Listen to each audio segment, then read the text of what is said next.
বাংলাদেশে শরীয়তের আইনে সমাজ চলে না, রাষ্ট্র চলে না, এটা কবিরা গুনাহ, এটা ফাসেক আমরা হয়ে গেছি যারা এই কাজ করছি না। কিন্তু কেউ যদি মনে করে শরীয়ত আইন লাগবে না, আল্লাহর কসম তার ঈমান থাকবে না।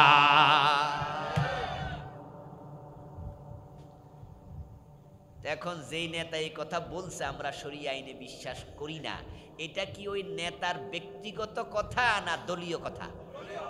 ইয়েস, বুঝতে হবে। কারণ তিনি পার্সোনাল সাক্ষাৎকার না, তার দলের প্রতিনিধি হিসাবে সাক্ষাৎকার দিচ্ছেন। তার দল শরীয়ত আইনে বিশ্বাস করে না। এবার আপনাকে জিজ্ঞাসা করছি, আপনি সে দলের সাপোর্টার, তাহলে আপনার ঈমানটা থাকবে তো? কি বিপদ! আমার প্রিয় ভাই, ঈমান বাঁচাতে হলে কুফর ছেড়ে দেন। আজকে আমার আলোচনা কুফর নিয়ে হবে না, জাস্ট সামান্য বললাম। এ নিয়ে আমার লেখা বই আছে, ঈমান, কুফর ও নিফাক। ইনশাআল্লাহ আমার ড্রাইভার সাহেব বই আনবে কিছুক্ষণ পরে স্টেজে। বাংলাদেশে চলমান 56টা কুফর আমি লিখেছি। দ্বিতীয়টা হচ্ছে শিরক। যদি শিরক আপনি করেন, সিলেটের গাড়ি মিস, সিলেট যাওয়ার হবে না। আল্লাহর কাছে যাওয়ার যে স্টেজ ঈমান, এটা শেষ, আল্লাহর কাছে আর যাওয়া হবে না। এখন আমাদের দেশে তো শিরক একবারে পানির মতো সস্তা। এ নিয়ে আমার লিখা আলাদা বই আছে, আমি 29টা শিরক লিখছি। এটা মনে আপনারা অনেকে পড়ছেন, এখানে অনেক দেখেছেন। সামনে নির্বাচন, মাইক হাতে পেয়ে আমার নেতা পাবলিককে সন্তুষ্ট করার জন্য ঘোষণা করে দেবে, আমাদের সংবিধানও সেটা লেখা আছে, জনগণ সকল ক্ষমতার উৎস। ঈমান শেষ, এটা শিরক। কারণ সকল ক্ষমতার মালিক জনগণ না, সকল ক্ষমতার মালিক, চিৎকার দিয়া বলেন কে? আরো জোরে বলেন কে? আন্নাল কুওয়াতা লিল্লাহি জামিয়া। তো যখন আপনি আল্লাহর যাহা তাহার সাথে অন্যকে শামিল করবেন, এটার নামে কি? আল্লাহ তাআলা কুরআন মাজিদে আমাদেরকে শিখিয়েছেন শিরক কি, নবীজি শিখিয়েছেন হাদিসে শিরক কি। এখন এবার বলুন তো, ঈমান বাঁচাতে হলে শিরক গুলো জানা দরকার আছে না নাই? 29টা আমি লিখছি, শিখবেন। নিফাক, মুনাফিকি। আজকে নিফাক নিয়ে কিছু আলোচনা কিন্তু জাকারিয়া ভাই করছে, কিছু সামান্য আমি ঘর থেকে শুনেছি। মিথ্যা বলা, ওয়াদা খেলাপ করা, আমানত লঙ্ঘন, খেয়ানত করা, এগুলো বলেছে। এগুলো ছোট ছোট নিফাক। কিছু বড় মুনাফিকি আছে যেগুলো বাংলাদেশে আলোচনা খুব কম হয়। এগুলোই কিন্তু মারাত্মক, ঈমান ধ্বংস করে। মিথ্যা বললে ঈমান ধ্বংস হয় না, তবে এটা মুনাফিকের ছোট আলামত। বড় আলামত কিছু আছে যেগুলো ঈমান শেষ করে। এগুলো চিনিতে হবে, না চিনলে ভুলে আপনার ঈমানও চলে যেতে। ঈমান বাঁচাবেন, প্রথম অংশ শেষ। এবার আল্লাহর কাছে যাওয়ার জন্য দ্বিতীয় অংশ হলো তাকওয়া। এটা হলো আমার আজকের আলোচনার মূল অংশ। আমরা আজকে তাকওয়া চিনে বাড়ি যাব। কারণ যে মুত্তাকি, আল্লাহ তাকে বলছেন তিলকাল জান্নাতুল্লাতী নুরিসু মিন ইবাদিনা মান কানা তাকিয়া। আমার মুত্তাকি বান্দাদের জন্য আমি আল্লাহ জান্নাত বানাইছি। সূরাতু আল ইমরান একজন ব্যক্তির নামে নাজিল হয়েছে। ওই ব্যক্তির নাম হলো ইমরান। কি নাম? ইমরান। আর আল শব্দের অর্থ হলো পরিবার। তো আল ইমরান মানে হচ্ছে ইমরানের পরিবার। একটা পরিবারকে, একজন ব্যক্তির নামকে স্মরণ করে আল্লাহ তাআলা কোরআনের একটা সূরা নাজিল করলেন। তাহলে বোঝা যায় ওই ব্যক্তি এবং তার পরিবারের সম্মান আল্লাহর কাছে অনেক বেশি। ইমরান নামে দুজন ব্যক্তি ইসলামে বিখ্যাত। একজন হচ্ছেন হযরত মূসা আলাইহিস সালামের পিতা, আরেকজন ইমরান আছে যিনি হযরত মারিয়াম আলাইহিস সালামের পিতা। তাহলে এখন ইমরানের পরিবার বলতে কাকে বোঝানো হবে? মরিয়ামকে, মরিয়ামের সন্তান নবী ঈসাকে, ঠিক না? আর যদি আমরা মুসা আলাইহিস সালামের বাবার দিকে যাই, তাহলে ইমরানের পরিবার বলতে বোঝানো হবে নবী মুসাকে এবং নবী হারুনকে, সুবহানাল্লাহ, আলাইহিস সালাম। কেমন পরিবার! ইমরান নামক আল্লাহর বান্দা, দুজনের বংশ থেকেই এমন কিছু ভালো মানুষ এই পৃথিবীতে আগমন করেছিলেন, যে মানুষগুলো আল্লাহর কোরআনে তাদের নাম আল্লাহ বারবার স্মরণ করেছেন। হযরত মুসা আলাইহিস সালাম, হযরত হারুন আলাইহিস সালাম, সুবহানাল্লাহ। কোরআনে মুসা আলাইহিস সালামের নাম আসছে 131 বার। সুবহানাল্লাহ বলতে মন চায় না? নবী মুসার নাম আল্লাহ কয়বার বলছে? আল্লাহু আকবার কবীরা। মুসা আলাইহিস সালাম কোরআন মাজিদে সবচেয়ে বেশি আলোচিত নবী। হযরত হারুন নামে উনার বড় ভাই ছিল, একবারে এক মায়ের ফেটের ভাই। বয়সে মুসা ছোট, হারুন ছিলেন একটু বড়, কিন্তু আবার মর্যাদার দিক থেকে নবী মুসা হারুন আলাইহিস সালামের চেয়েও শ্রেষ্ঠ, কারণ হারুন হলেন নবী আর মুসা হচ্ছেন রাসূল। যারা নবী আর যারা রাসূল তাদের মাঝে মর্তবার পার্থক্য আছে। প্রত্যেক রাসূল নবী, কিন্তু প্রত্যেক নবী রাসূল নন। আল্লাহর নবীর সংখ্যা অনেক, অগণিত, লক্ষাধিক, কম বেশি। 1,24,000 বলেন, 2,24,000, আমরা জানি না আসল সংখ্যা, কিন্তু রাসূলের সংখ্যা মাত্র 313। রাসূলের সংখ্যা কত? 313। বড় বড় রাসূল 4 জন, যাদের উপরে বড় বড় 4টি কিতাব এসেছিল। আসমানি কিতাব কি শুধু 4টা না আরো বেশি?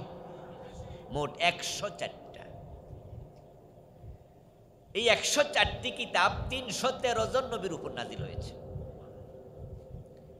একই কিতাব আল্লাহ একাধিক নবীর উপর নাজিল করেছেন। আর যাদের উপর কিতাব নাজিল হয়েছে তাদেরকে শুধু নবী বলা হয় না, তাদেরকে কি বলা হয়? রাসূল। হযরত হারুন আলাইহিস সালাম তিনি বয়সে সিনিয়র, কিন্তু তিনি হচ্ছেন নবী। এদিক থেকে হযরত মুসা সিনিয়র। তো মুসার আলোচনা কোরআনে 131 বার এসেছে, সাথে হারুন আলাইহিস সালামের আলোচনা এসেছে 20 বার। কয়বার? হযরত হারুন আল্লাহ 20 বার কোরআনে তিনি স্মরণ করেছেন। তাহলে আল ইমরান বলতে যদি আমরা মুসা এবং হারুনের বাবাকে বুঝি, তাহলে ইমরান বলতে, আর আল ইমরান বলতে আমরা নবী হারুন এবং নবী মুসাকে বুঝি, তাহলে বোঝা যায় যে এই ইমরানের পরিবারটা অনেক দামি পরিবার, যেই পরিবারে একসাথে 2 জন নবীর জন্ম হয়েছে। সুবহানাল্লাহ। আর যদি হযরত মারিয়াম আলাইহিস সালামের বাবাকে বুঝি, হযরত মারিয়াম আলাইহিস সালাম এমন এক আল্লাহর প্রিয় বান্দি, কোরআন মাজিদে ওনার নামে একটা আলাদা সূরাও আছে, সূরাতু মারিয়াম। আল্লাহ তাআলা মারিয়াম আলাইহিস সালামের নাম কোরআন মাজিদে 31 বার বলেছেন। কতবার? 31 বার। এবং একজন নবী আছে কোরআনে, হযরত ঈসা আলাইহিস সালাম, যখনই উনার আলোচনা আল্লাহ তাআলা কোরআনে করেছেন, তখন সাথে সাথে আল্লাহ তাআলা উনার মায়ের নামটাও উল্লেখ করেছেন। তবে উনার মায়ের নাম আলাদাভাবে কোরআনে আসছে, ঈসার সম্পৃক্ততা ছাড়া, এজন্য 31 বার। আর ঈসার সাথে মিলিত অবস্থায় এই কি হয়েছে, কি হইতেছে, কথা শোনা যায়? একটু একটু হালকা আওয়াজ হবে, কারণ বাতাস, এখন বাতাস কি করবা বলো, আরেক দিক থেকে দাও, বাতাস তো লাগবে, গরমকাল না। জি বাসলে জামাই, ফোলা বাসলে কামাই, তো বক্তা বাসলে না বক্তৃতা? এখন যদি গরমের মাঝে আওয়াজ করি তাহলে তো 20 মিনিট করার পরে কাইল হয়ে যাব, তো তাহলে বক্তাও নাই বক্তৃতাও নাই, তো মাইক বাইজা লাভ কি, কারে দিয়া বাজবো? এই জন্য তোমরা যারা আসো মেকানিক্যাল কাজে, ফ্যান কোন জায়গা থেকে দিলে বক্তার জানও বাসে, আওয়াজও হয়, তোমরা বোঝো, ডিস্টার্ব করিও না শুধু। প্রিয় ভাইরা, বলছিলাম হযরত মারিয়াম আলাইহিস সালামের নাম আল্লাহ তাআলা কোরআন মাজিদে 25 বার, ঈসা নবীর নাম বলেছেন 25 বার, উনার মায়ের নাম বলেছেন 31 বার। এবার আপনারা বলুন তো, যেই পরিবারের সদস্যরা কোরআনে এত আলোচিত, ওই পরিবারটা কি আল্লাহর কাছে কম সম্মানিত না বেশি? এজন্য আলে ইমরান নামে আল্লাহ একটা সূরার নাম রাখছে, ইমরানের পরিবার। কিছু এলেম কালাম শিখেন। এই যে আমি আজকে ইমরান নিয়ে কিছু কথা বললাম, এই কথাগুলো আপনি যদি কোরআন হাদিস নিয়ে গবেষণা করেন, পড়েন, তাহলে আপনি জানবেন, কিন্তু গবেষণা না করলে জানবেন না যে এগুলো কে। আর গবেষণা করার জন্য ফাজেল, কামেল, দাওরা এই ক্লাসে গিয়ে ভর্তি হইয়া তাফসিরে জালালাইন, ইবনু কাসির, খাজেন, বাইজাবি, কাশাফ এগুলো পড়ার মতো সুযোগ কি আপনারা সবাই পাবেন? এই মাহফিলগুলো আপনাদের জন্য শ্রেণীকক্ষের মতো, ক্লাসের মতো। এখানে আসবেন, দিন সম্পর্কে নতুন নতুন কিছু শিখবেন, এটার নাম ইলম। এটার নাম কি? ইলম। এই ইলম আপনাকে সমৃদ্ধ করবে।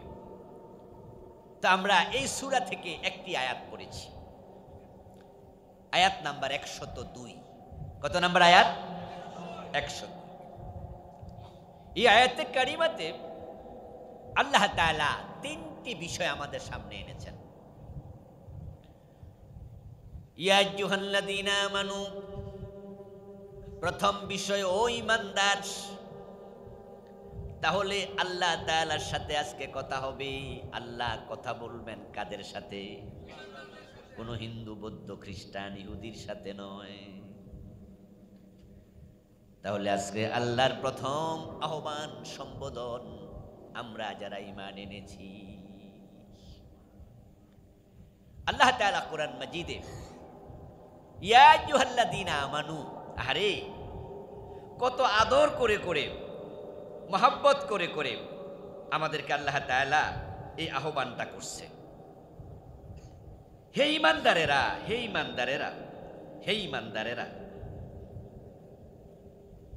কি সৌভাগ্যবান মানুষ আমরা যে আল্লাহ তাআলা আমাদেরকে কোরআনে বারবার ডেকে ডেকে তিনি সম্বোধন করতেছেন, ডাকছেন। কোরআনে 89 বার আল্লাহ ঈমানদারদেরকে ডাকছে। 89। ইয়া আইয়ুহাল্লাযীনা আমানু, ইয়া আইয়ুহাল্লাযীনা আমানু। ওই ঈমানদার, ওই ঈমানদার। একটি হাদিস আছে, না জানি কোন প্রবাদ, আমি একটু কনফিউজ। সেটা হচ্ছে মান আহাব্বা শাইআন আকসারা যিকরা। আরবি ইবারত, হাদিস নাকি প্রবাদ, আমি একটু সন্দেহে আছি। বাংলা অনুবাদ হলো, যে যাকে ভালোবাসে সে তার নাম বেশি স্মরণ করে। আপনি যাকে পছন্দ করেন না তার নাম মুখে নিতে ভালো লাগে না, আর যাকে আপনার পছন্দ হয় তার নাম নিয়ে মজা লাগে। 89 বার আল্লাহ কোরআনে ওই ঈমানদার, ওই ঈমানদার বলছে। এই কথা দ্বারা বোঝা যায় আল্লাহ ঈমানদারদেরকে খুব ভালোবাসে। এবার আপনারা যারা ঈমানদার, আপনাদেরকে প্রশ্ন করতে চাই, আপনারা কি আল্লাহকে ভালোবাসেন? ওয়াল্লাযীনা আমানু আশাদ্দু হুব্বান লিল্লাহ। কোরআনে আল্লাহ বলে যারা ঈমানদার আমি আল্লাহর প্রতি তাদের ভালোবাসা সবচেয়ে বেশি। আশাদ ইসমে তাফজিল, সুপারলেটিভ ডিগ্রি শব্দ, গুড, বেটার, পরে বেস্ট, বেস্টের পরে কিন্তু আর নাই। আশাদ ওই বেস্ট পর্যায়ের শব্দ। ওয়াল্লাযীনা আমানু আশাদ্দু হুব্বান লিল্লাহ। আল্লাহ বলছেন যারা মুমিন তারা আমি আল্লাহকে ভালোবাসে সবচেয়ে বেশি। আল্লাহর কথা কিন্তু কখনো ভুল হয় না, আল্লাহর কথার মাঝে কোনো সন্দেহ নেই। আল্লাহ যেহেতু বলছেন যারা মুমিন তারা আল্লাহকে সবচেয়ে বেশি ভালোবাসে, তাহলে এখন আপনি নিজেকে ওই শব্দের সামনে দাঁড় করান, বাক্যের সামনে দাঁড় করান। যদি আপনার অন্তরে আমার অন্তরে আল্লাহর ভালোবাসা সবচেয়ে বেশি না হয়, তাহলে প্রমাণ হবে আপনি এখনো প্রকৃত মুমিন হতে পারেন নাই, এখনো প্রকৃত মুমিন হতে পারেন নাই। আল্লাহ তাআলা আয়াতের মাঝে এক নম্বরে মুমিনদের সাথে কথা বলছেন। এখন মুমিনদেরকে লক্ষ্য করে কি কথা বলছেন? ইয়া আইয়ুহাল্লাযীনা আমানুত্তাকুল্লাহ, ও ঈমানদারেরা তোমরা আল্লাহ তাআলাকে ভয় করো। হাক্কা তুকাতিহ, যেমন ভয় করা উচিত। আল্লাহকে ভয় করার নাম হলো তাকওয়া। প্রথম অংশ ঈমান, দ্বিতীয় অংশ তাকওয়া। আমি আজকের আলোচ্য বিষয় ভাগ করতেছি। 3 নাম্বার, ওয়ালা তামুতুন্না ইল্লা ওয়া আনতুম মুসলিমুন। তোমরা মুসলমান না হইয়া মৃত্যুবরণ করো না। আলোচিত আয়াতের তৃতীয় অংশ হলো মুসলিম হওয়া লাগবেই, মুসলিম হওয়ার আগে মরার সুযোগ নেই। মুসলিম কাকে বলে, কিভাবে মুসলিম হওয়া লাগে, কে মুসলিম? আমাদের বাংলাদেশে এই তাকওয়া, এই ঈমান, এই ইসলাম, মুসলিম, এগুলো খুব পরিচিত শব্দ। এজন্য এগুলোর এখন আর দাম নাই, এগুলো মনের সস্তা শব্দ। তাই আপনাদেরকে জিজ্ঞাসা করলে কে মুসলিম, হাত তোলা দিয়ে বলবেন যে আমরা মুসলিম। প্রিয় ভাই, এই দেশে নাকি 92% মুসলমান। আমি তো আশ্চর্য হই, 92% মুসলমানের দেশে আদালতে ইসলাম নাই, সংসদে ইসলাম নাই, গণভবন ইসলাম নাই, বঙ্গভবন ইসলাম নাই, সচিবালয় ইসলাম নাই, হাইকোর্ট, সুপ্রিম কোর্ট, জজ কোর্ট ইসলাম নাই। অর্থনীতি ইসলাম দিয়ে চলছে না, সমাজনীতি চলে না, রাজনীতি চলে না, শিক্ষানীতি চলে না। এত মুসলমান দরকার নাই। প্রকৃত মুসলমান যদি 51% থাকতো, এদেশে ইসলামের আইন চালু হয়ে যাওয়ার কথা।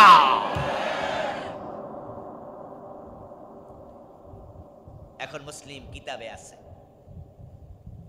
এগুলো ভোটার লিস্টিতে আছে, কাজীর গরুর মতো কেতাবে আছে, গোয়ালে নাই।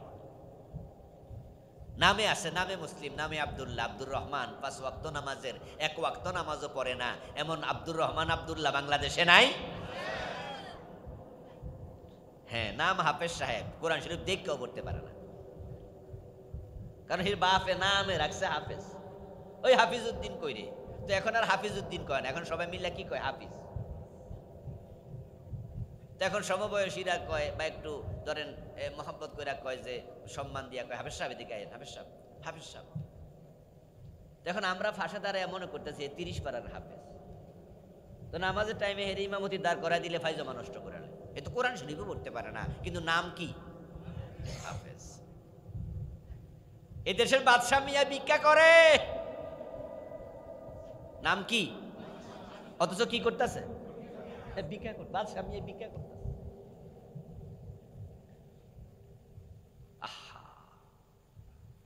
মুসলিম মানে শুধুমাত্র পরিচয় দেয়া নয়, টুফি দাড়ি পাজামা পাঞ্জাবি মাথায় পাগড়ির নাম তাকওয়া নয়। লা ইলাহা ইল্লাল্লাহ কালেমা পড়ার নামও শুধু এই কালেমার নামও ঈমান নয়। আল্লাহর কাছে যাওয়ার জন্য মোট 4টা স্টেজ আছে, 4টা পর্ব আছে।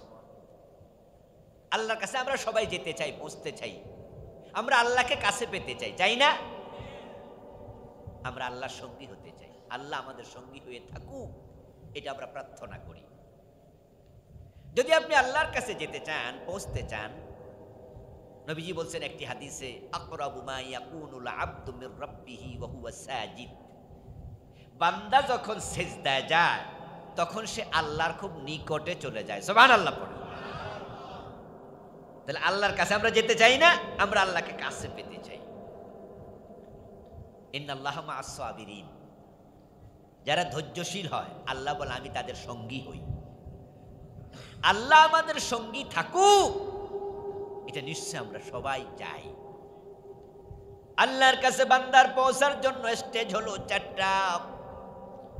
প্রথম স্টেজের নাম ঈমান, যেটা এই আয়াতে আছে। দ্বিতীয় স্টেজের নাম হলো ইসলাম, যেটা আয়াতের শেষে বলা হয়েছে, মুসলিম না হইয়া মরিও না। তৃতীয় স্টেজের নাম তাকওয়া, যেটা আয়াতের মাঝখানে আছে, তাকুল্লাহ হাক্কা তুকাতি। আরেকটা স্টেজ আছে যেটা আয়াতে নাই, ওইটা হাদিসে পাওয়া যায়। হাদিসে জিবরিল নামে একটি হাদিস আছে সহিহ বুখারীতে, সহিহ মুসলিমে। ওই হাদিসের মাঝে একটা স্টেজ পাওয়া যায় আল্লাহর কাছে পৌঁছার, যে স্টেজটার নাম হলো ইহসান। স্টেজ মানে পর্ব, স্তর, পরিচ্ছদ। তাহলে আল্লাহর কাছে পৌঁছার 4টা পর্ব। প্রথমটার নাম ঈমান, দ্বিতীয়টার নাম ইসলাম, 3 নাম্বারটার নাম তাকওয়া, 4 নাম্বারটার নাম ইহসান। যে 4 নাম্বারে পৌঁছে যায় সে আল্লাহকে দেখে দেখে ইবাদত করে। সুবহানাল্লাহ পড়েন। বাহ, চূড়ান্ত পর্যায়ে। নবীজি সাল্লাল্লাহু আলাইহি ওয়াসাল্লাম বসে আছেন সাহাবাদেরকে সাথে নিয়ে। হঠাৎ করে একজন লোক আসলো নবীজির কাছে।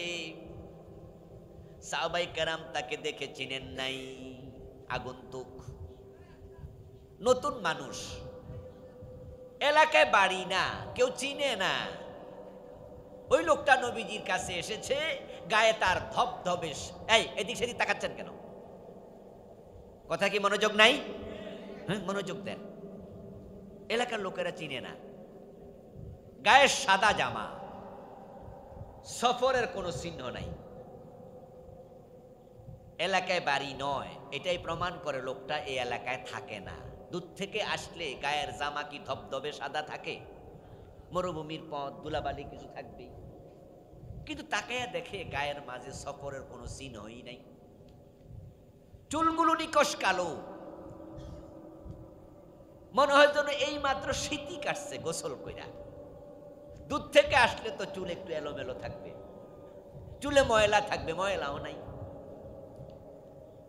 সাহাবারা একটু আশ্চর্য হলেন, কিরে চিনি না, কিন্তু সফরের কোনো চিহ্ন নাই, চেহারার মাঝে ক্লান্তির কোনো চাপ নাই, সফরের চিহ্ন নাই। এই লোকটা আবার কেমন আশ্চর্য লোক! এর মাঝে লোকটা রাসূল সাল্লাল্লাহু আলাইহি ওয়াসাল্লামের হাঁটুর সাথে হাঁটু লাগায়া নবীজির সামনে বসে গেল। 2 হাত রানের উপরে রাখলো, নিজের রান অথবা নবীজির রানের উপরে। তারপর নবীজিকে আবার প্রশ্ন করছে, হে রাসূল, ইসলাম কাকে বলে, ঈমান কাকে বলে, কিয়ামত কবে হবে, ইহসান কাকে বলে? এরকম কিছু প্রশ্ন শুরু করলো। নবীজি জবাব দিলেন। ওই লোকটা প্রশ্নের জবাব শুনে, ঠিক বলছেন, ঠিক বলেছেন, এরকম বলে বলে নবীজিকে আবার সাপোর্ট করতে শুরু করলো। প্রশ্ন শেষ, উত্তর শেষ, এবার লোকটা চলে গেল। নবীজি সাল্লাল্লাহু আলাইহি ওয়াসাল্লাম উপস্থিত সাহাবাদেরকে বললেন, উনাকে চিনো নাকি? সাহাবারা তো আগ থেকে চিন্তা করতেছে, কিরে চিনি না, কিন্তু দূর থেকে আসে এটাও তো বোঝা যায় না। এবার রাসূল যখন প্রশ্ন করলেন, তারা জবাব দিলেন, হুজুর বুঝি নাই, চিনি নাই। নবীজি বলেন, হাযা জিবরিল আতাকুম ইউআল্লিমুকুম দীনাকুম। এ হলো জিবরিল আমিন, আল্লাহ তাকে পাঠাইছে কিছু প্রশ্নের মাধ্যমে তোমাদেরকে তোমাদের ইসলাম শিখাতে চায়। হাযা জিবরিল, এ তো জিবরিল আমিন, মানুষের সুরত ধরে আসছে, কিন্তু এমন সুরত ধরছে কেউ চিনে না আর কি, এলাকার লোক না।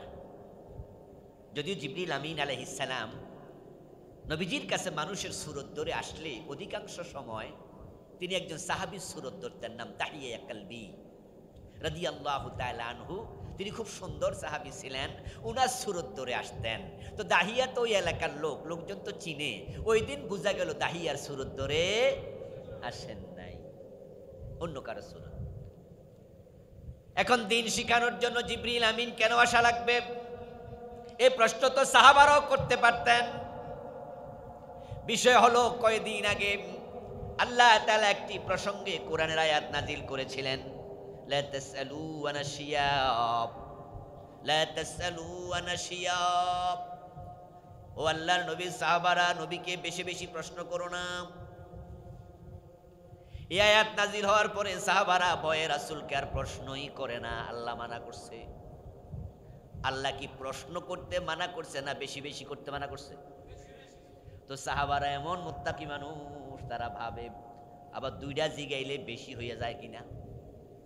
আবার আমি তো রাসূল রে গতকালও জিগাইছি, গত পরশু জিগাইছি, গত মাসে জিগাইছি, এখন আজকে যদি আর একটা জিজ্ঞাসা করি এটাই বেশির মাঝে পড়ে যায় কিনা, আমার আল্লাহ আমার উপর নারাজ হয়ে যেতে পারে। এজন্য সাহাবারা প্রশ্ন করা বন্ধ করে দিছে। কিন্তু ইসলামের ব্যাপারে প্রশ্ন না করলে শিখবে কেমনে? এজন্য আল্লাহ জিবরিল আমিনকে মানুষের সুরত ধরে পাঠাইয়া দিছে। এজন্য লম্বা হাদিসটার নাম হাদিসে জিবরিল। জিবরিল সেদিন নবীকে প্রশ্ন করেছিলেন, মাল ইহসান। এই যে আমি আল্লাহর কাছে যাওয়ার 4টা পর্ব বলেছি না, আপনারা কি মুখস্থ করছেন? 1 নাম্বারটার নাম কি? ঈমান। বলেন, 1 নাম্বারটার নাম কি? দ্বিতীয়টার নাম কি? ইসলাম। 3 নাম্বারটার নাম কি? তাকওয়া। 4 নাম্বারটার নাম কি? ইহসান। আমরা এই পর্বগুলো পার হয়ে হয়ে আল্লাহর কাছে যাব ইনশাআল্লাহ। বলেন ইনশাআল্লাহ। জিবরিল আমিন প্রিয় নবীকে প্রশ্ন করলেন, মাল ইহসান, ও রাসূল ইহসান কি? নবীজি সাল্লাল্লাহু আলাইহি সাল্লাম তখন জবাব দিলেন, আন তা'বুদাল্লাহা কান্নাকা তারাহু ফাইন লাম তাকুন তারাহু ফাইন্নাহু ইয়ারাক। ইহসান মানে হলো, যখন তুমি আল্লাহর ইবাদত করবে তখন তুমি যেন আল্লাহকে দেখছো, কান্নাকা তারাহু। তুমি এমন এক স্টেজে চলে যাবে যখন তোমার কাছে অনুভূত হবে, অনুমেয় হবে, বুঝবে যে আমি আমার আল্লাহকে দেখতে পাচ্ছি, আমার আল্লাহ আমার সামনে দাঁড়ায় আছে। ফিলিংস তৈরি হবে। এটা সহজ না, এটা সহজ না। শুনেছি একটি হাদিসে, ছাত্র জীবনে শুনেছি একটি হাদিস আলী সংক্রান্ত। আমি আজ পর্যন্ত পাইনি এখনো, সব তো আর পাইও না, সব তো পড়ার সুযোগও হয় না, লাখ লাখ হাদিস। হযরত আলী রাদিয়াল্লাহু তাআলা আনহু কোন এক যুদ্ধে আহত হলেন, তীর ঢুকেছে ওনার পায়ে। টান দিলে চিৎকার দেয়। তীর তীর কি আপনারা দেখেছেন কেউ? ছবিতে দেখছেন তো নাকি? তীরের কিন্তু এরকম শলাকা থাকে না, এমনে থাকে এরকম। এটা ঢুকলে টেনে বের করা কিন্তু খুব জটিল, গোস্ত সহ বের হয়ে যাবে। বল্লম দেখছেননি? হ্যাঁ, বল্লমও কিন্তু তীরের মাথার মতো। আজকের যুগে যেরকম আমরা এখন সিজার করি, অপারেশন করে সুন্দর করে ব্লাড বন্ধ করে তারপরে অ্যানেস্থেসিয়া করলে ইনজেকশন দিয়া পরে হাত কাটটা লাইলেও টের পাওয়া যায় না, এরকম কি আজ থেকে 50 বছর 100-200 বছর আগে ছিল? 1450 বছর আগে তো ছিলই না। ওই তীরটা টান দিলে হযরত আলী রাদিয়াল্লাহু তাআলা আনহু চিৎকার দিতেন, বেহুশ হয়ে যেতেন, কষ্ট পেতেন। পরক্ষণে বলা হলো, আলী যদি নামাজে দাঁড়ায় তাহলে চেষ্টা করে দেখিও। হযরত আলী রাদিয়াল্লাহু তাআলা আনহু নামাজে দাঁড়ালেন, কয়েকজন উনার পা চেপে ধরে টেনে তীরটা টেনে বের করে নিয়ে গেল। হযরত আলী নামাজের ভিতরে চিৎকারও দেন নাই। পরক্ষণ উনি তাকায় দেখেন তীর নাই। উনি জিজ্ঞাসা করলেন তীর তো ছিল, তীরটা কোথায়?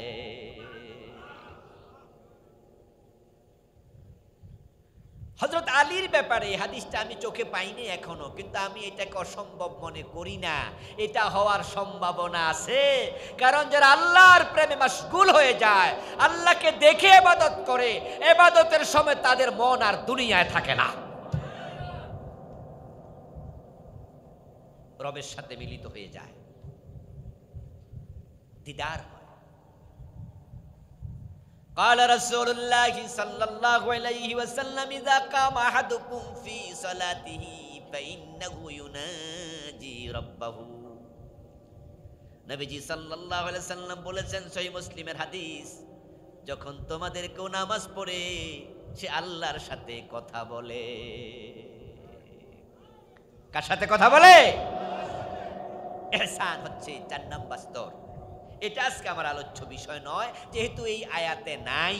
তবে আল্লাহর কাছে পৌঁছার 3টা স্তর যেহেতু বলেছি, 4 নাম্বারটার বাদ রাখি নাই, কিছু আলোচনা করেছি। আসুন আমরা প্রথম 3টাতে ফিরে যাই। প্রথমটার নাম ঈমান। প্রথমটা কি? ঈমান। ঈমান আনার মাধ্যমে আমরা আল্লাহর কাছে পথ চলা শুরু করি। আমরা যখন কেউ ঢাকায় যাই, আপনাদের এখান থেকে যদি আপনারা ঢাকায় যান, তাহলে আপনি এখান থেকে কাপাসিয়া মোড় থেকে কোন দিকে? আচ্ছা, এদিকে। আমি ওখান হয়ে আসছি ঢাকা থেকে। কাপাসিয়া মোড়ে যান, যাওয়ার পরে আপনি ওঠেন ঢাকার গাড়িতে। আচ্ছা, যদি কেউ সিলেটে যায়, সে কি ঢাকার গাড়িতে উঠবে? সে কিন্তু ভিন্ন দিকের গাড়িতে উঠবে।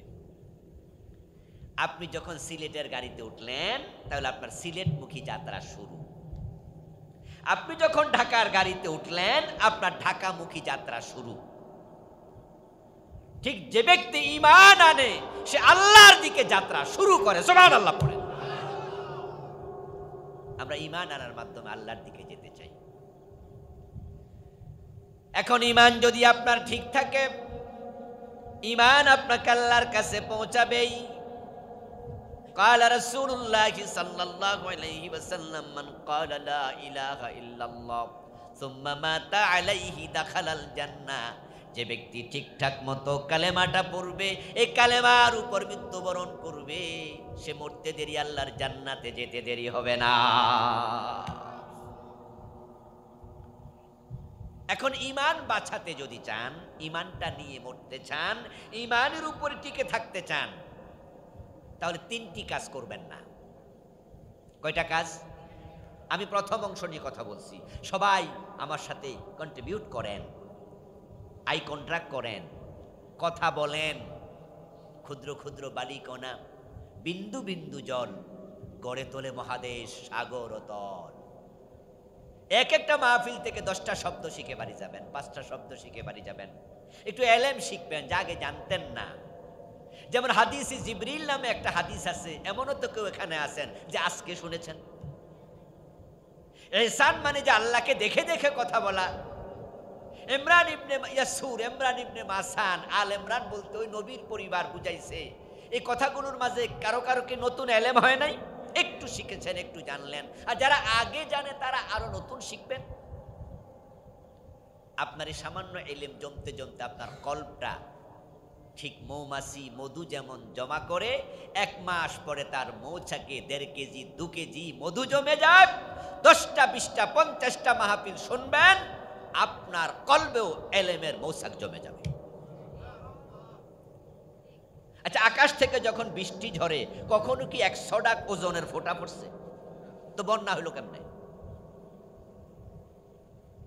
100 ডাক ওজনের ফোঁটা তো আকাশ থেকে পড়ে না, পড়ছে তো পিট পিট করে। কিন্তু হচ্ছে কি, বারবার পড়েছে 2 দিন 3 দিন 4 দিন 5 দিন লাগাতার পড়ার কারণে বন্যা হয়ে গেছে, যদিও ফোঁটা কিন্তু কি ছিল? ইন্নাল জিবালা মিনাল হাসাব,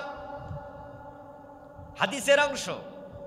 ইন্নাল জিবালা মিনাল হাসাব, এই যে বিশাল পাহাড় তুমি দেখো, ওই পাহাড় কিন্তু একটা পাথর দিয়ে তৈরি হয় নাই, ছোট ছোট বালি কণাগুলো মিলে বিশাল পাহাড় হয়ে গেছে। তাহলে আমরা ঈমান যদি বাঁচাতে চাই, প্রথম স্টেজে থাকতে চাই, তিনটা কাজ করা যাবে না। কয়টা কাজ? এক নাম্বার কুফর, কুফর করা যাবে না। দ্বিতীয় নাম্বার শিরিক, শিরিক করা। তিন নাম্বার নেফাক, মুনাফিকি করা যাবে না। তাহলে ঈমান বাঁচবে। এরপর আমরা তাকওয়ায় যাব একটু পরে, মাঝখানে আয়াতের। এবার আপনাদেরকে জিজ্ঞাসা করতে চাই, বাংলাদেশে কুফর আছে না নাই? শিরক, মুনাফিক আছে। তো যারা কুফর, শিরক, নেফাকের সাথে জড়িত হয়ে গেছে, তাদের প্রথমটা মিস, ঈমানটাই শেষ। এর মানে হলো সে সিলেট যাইতে চাইছিল, কাপাসিয়া মরেও গেছে, কিন্তু লোকটা সিলেটের বাস পায় নাই। বাড়িতে সকালবেলায় কইয়ে গেছিল ছেলে মেয়ের কাছে, বৌজির কাছে, আমি সিলেট যাচ্ছি, কিন্তু কাপাসিয়া মোড়ে 3 ঘন্টা খাড়াই রয়েছে। বাড়ি থেকে ফোন দিয়ে বলছে, আব্বা আপনি কদ্দূর গেছেন? কয় না রে বাপ, গাড়িতে তো উঠি নাই। আল্লাহর কাছে যাওয়ার জন্য 4টা স্টেজ, তার মাঝে প্রথমটা ঈমান। কিন্তু যারা কুফরি করে ফেলেছেন, তার ঈমানটাই শেষ। এর মানে আল্লাহর কাছে পৌঁছার সুযোগ আপনার আর নাই। কয়দিন আগে আমাদের বাংলাদেশের একজন বড় নেতা, উনি সাংবাদিকদের সাথে সাক্ষাৎকার দিলেন, কথা বললেন। ওই সাংবাদিকদের সাথে কথা বলার সময় তিনি বললেন যে আমরা শরিয়া আইনে বিশ্বাস করি না। এই কথাটা আমি বানাইয়া বলছি না নেতা বলেছে? যারা শুনছেন তারা আওয়াজ দেন, শুনছেন? তাহলে এখানে অনেকে শুনেছেন। টেলিভিশনে সাক্ষাৎকার দিচ্ছে, আমরা শরিয়া আইনে বিশ্বাস করি না। আচ্ছা, শরীয়ত মানে তো ইসলাম। ইসলাম আর শরীয়ত কি দুই জিনিস? শরীয়ত মানে ইসলাম। আপনাদের কাছে আমার প্রশ্ন, কেউ যদি বলে আমি ইসলামে বিশ্বাস করি না, ঈমান আছে না গেছে? তো কুফরি কয় কারে? কুফরিও তো এইটা। আপনি নামাজ পড়েন না, আপনি কাফের নন। কিন্তু যদি আপনি বলেন যে আমি নামাজ বিশ্বাস করি না, আপনি কাফের। আরে ভাই, আমাদের সমাজে কি সবে 5 ওয়াক্ত নামাজ পড়ে? জোহর পড়ে, আসর পড়ে না, মাগরিব পড়ে, এশা পড়ে না, জুমা পড়ে, ওয়াক্তিয়া পড়ে না। আচ্ছা, এই জাতীয় লোক মারা গেলে কি আমরা কাফের বলে করি যে হে জানাজা নামাজ পড়বো না? দেখেন, নামাজ পড়ে না সে ফাসেক, কিন্তু যদি বলে নামাজ মানি না, বিশ্বাস করি না, সেই মানুষ কাফের। রোজা রাখে না, সে ফাসেক। যদি বলে রোজা বিশ্বাস করি না, সে কাফের। বাংলাদেশে শরীয়তের আইনে সমাজ চলে না, রাষ্ট্র চলে না, এটা কবিরা গুনাহ, এটা ফাসেক আমরা হয়ে গেছি যারা এই কাজ করছি না। কিন্তু কেউ যদি মনে করে শরীয়ত আইন লাগবে না, আল্লাহর কসম তার ঈমান থাকবে না।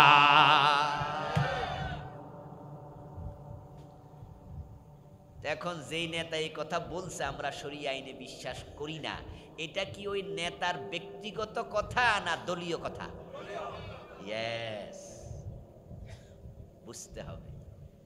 কারণ তিনি পার্সোনাল সাক্ষাৎকার না, তার দলের প্রতিনিধি হিসাবে সাক্ষাৎকার দিচ্ছে। তার দল শরীয়ত আইনে বিশ্বাস করে না। এবার আপনাকে জিজ্ঞাসা করছি, আপনি সে দলের সাপোর্টার, তাহলে আপনার ঈমানটা থাকবে তো? কি বিপদ!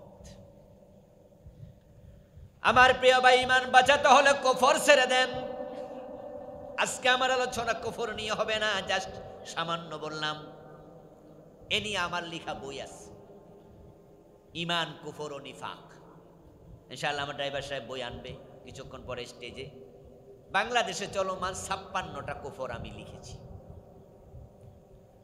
দ্বিতীয়টা হচ্ছে শিরক। যদি শিরক আপনি করেন, সিলেটের গাড়ি মিস, সিলেট যাওয়ার হবে না। আল্লাহর কাছে যাওয়ার যে স্টেজ ঈমান, এটা শেষ। আল্লাহর কাছে আর যাওয়া হবে না। এখন আমাদের দেশে তো শিরক একবারে পানির মতো সস্তা। এ নিয়ে আমার লিখা আলাদা বই আছে, আমি 29টা শিরিক লিখছি। এটা মনে হয় আপনারা অনেকে পড়ছেন, এখানে অনেক দেখেছেন। সামনে নির্বাচন, মাইক হাতে পেয়ে আমার নেতা পাবলিককে সন্তুষ্ট করার জন্য ঘোষণা করে দেবে, আমাদের সংবিধানও সেটা লেখা আছে, জনগণ সকল ক্ষমতার উৎস। ঈমান শেষ, এটা শিরক। কারণ সকল ক্ষমতার মালিক জনগণ না, সকল ক্ষমতার মালিক, চিৎকার দিয়া বলেন কে? আরো জোরে বলেন কে? আন্নাল কুওয়াতা লিল্লাহি জামিয়া। তো যখন আপনি আল্লাহর যাহা তাহার সাথে অন্যকে শামিল করবেন, এটার নামে কি? আল্লাহ তাআলা কুরআন মাজিদে আমাদেরকে শিখিয়েছেন শিরিক কি, নবীজি শিখিয়েছেন হাদিসে শিরিক কি। এখন এবার বলুন তো, ঈমান বাঁচাতে হলে শিরিক গুলো জানা দরকার আছে না নাই? 29টা আমি লিখছি, শিখবেন। নেফাক, মুনাফিকি। আজকে নেফাক নিয়ে কিছু আলোচনা কিন্তু জাকারিয়া ভাই করছে, কিছু সামান্য আমি ঘর থেকে শুনেছি। মিথ্যা বলা, ওয়াদা খেলাপ করা, আমানত লঙ্ঘন, খেয়ানত করা, এগুলো বলেছে। এগুলো ছোট ছোট মুনাফিক। কিছু বড় মুনাফিকি আছে যেগুলো বাংলাদেশে আলোচনা খুব কম হয়। এগুলোই কিন্তু মারাত্মক, ঈমান ধ্বংস করে। মিথ্যা বললে ঈমান ধ্বংস হয় না, তবে এটা মুনাফিকের ছোট আলামত। বড় আলামত কিছু আছে যেগুলো ঈমান শেষ করে। এগুলো চিনিতে হবে, না চিনলে ভুলে আপনার ঈমানও চলে যেতে। ঈমান বাঁচাবেন, প্রথম অংশ শেষ। এবার আল্লাহর কাছে যাওয়ার জন্য দ্বিতীয় অংশ হলো তাকওয়া। এটা হলো আমার আজকের আলোচনার মূল অংশ। আমরা আজকে তাকওয়া চিনে বাড়ি যাব। কারণ যে মুত্তাকি, আল্লাহ তাকে বলছেন তিলকাল জান্নাতুল্লাতী নুরিসু মিন ইবাদিনা মান কানা তাকিয়া। আমার মুত্তাকি বান্দাদের জন্য আমি আল্লাহ জান্নাত বানাইছি। আজকের মাহফিলে আমরা যারা আসছি, আমরা সবাই কি জান্নাতে যেতে চাই? জান্নাতে যেতে হলে মুত্তাকি হন। আল্লাহ তাআলা বলছে আমার মুত্তাকি বান্দাদের জন্য আমি জান্নাত বানাই রাখছি।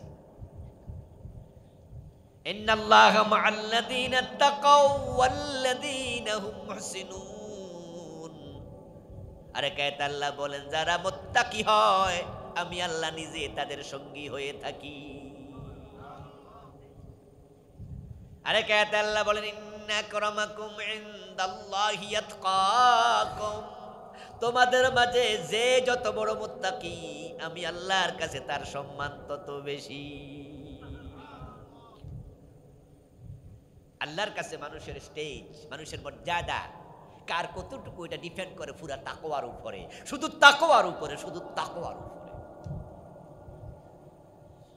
হতে পারে রিকশাওয়ালার সম্মান আপনার চেয়ে আল্লাহর কাছে অনেক বেশি, আপনি মালিক।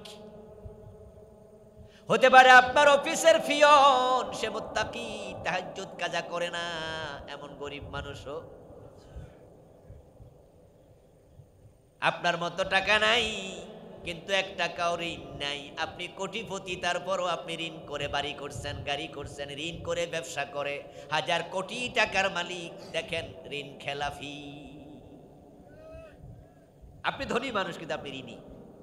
আর সে রিক্সাওয়ালাও ঋণ নাই। আসলে ধনী কেডা? সে, আপনি না।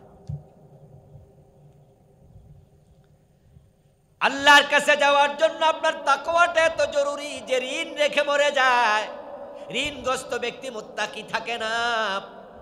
বরং নবীজির সামনে যদি কোনো ব্যক্তির লাশ হাজির করা হতো, আমার রাসূল তার জানাজার নামাজের ইমামতি করার আগে প্রশ্ন করতেন তার কি কোনো ঋণ আছে নাকি।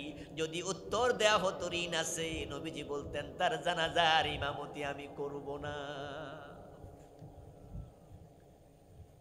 ঋণ রেখে কেউ মারা গেলে নবীজি তার জানাজার নামাজ পড়াতেন না, বলতেন তোমরা একজনে পড়াও, আমি পড়াবো না। বন্ধু আমার, তাকওয়া যার যত বেশি আল্লাহর কাছে তার সম্মান তত বেশি। নবীজি সাল্লাল্লাহু আলাইহি ওয়াসাল্লাম বলছেন ইন্নী লা আরিফু আয়াতাম মিনাল কুরআন লাউ আখাযাহান নাসু কুল্লুহুম লাকাফাতহুম। আমি কোরআন মাজিদের একটা আয়াত জানি, তামাম দুনিয়ার সব মানুষ মিলে যদি ওই আয়াতটাকে ধরতো, একটা আয়াত তাদের সকলের নাজাতের জন্য যথেষ্ট হয়ে যাবে। কয়টা আয়াত বলেন না, কয়টা আয়াত? নবীজি বলে আমি একটা আয়াত এমন চিনি, তামাম দুনিয়ার 800 কোটি মানুষ বর্তমানে আছে। লাউ আখাযাহান নাসু কুল্লুহুম লাকাফাতহুম। সব মানুষ, আজকে দুনিয়াতে 800 কোটি মানুষ আছে। নবীজি বলছেন সবাই মিলে যদি সেই আয়াতটা ধরতো, একটা আয়াত দুনিয়া আখিরাতের জন্য এনাফ। এই কথা শোনার সাথে সাথে কিলা ইয়া রাসূলুল্লাহি আইয়াতু আয়া, একজন সাহাবী দাঁড়ায় গেলেন, হে আল্লাহর রাসূল কোন আয়াত সেটা আমিও জানতে চাই, সেই আয়াতটা আমরাও চিনতে চাই। আমার রাসূল এবার শোনাচ্ছেন, সে আয়াতটা হলো মাইয়াত্তাকিল্লাহ ইয়াজআল লাহু মাখরাজা ওয়া ইয়ারযুকুহু মিন হাইসু লা ইয়াহতাসিব।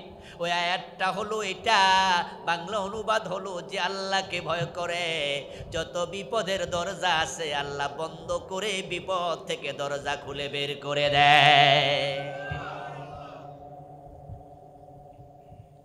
বিপদ আপদ থেকে আল্লাহ নিজ দায়িত্বে তাকে হেফাজত করে, দুনিয়া তো করে আখিরাত তো করে। ইয়াজআল লাহু মাখরাজা,